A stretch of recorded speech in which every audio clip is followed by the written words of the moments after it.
Okay, so in this quick video, I'll show you how to set up the email in CloudRent. So on the left, you can see the administration. So click and go into the administration area. Click on the email button and then scroll to the bottom of the navigation and then click on SMTP. You'll add the email server, your email address for your business.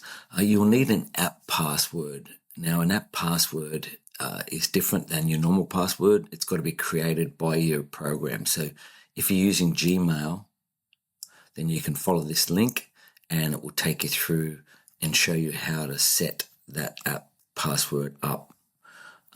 Same as if you're using 365, you do the same. It'll tell you what port to use, which is generally 587, then put your business in there and then hit test. If everything's good, you'll see that it was validated, and then you just hit save and close out of there. And from there on, when you're sending emails from CloudRent, it'll work perfectly. Thank you so much.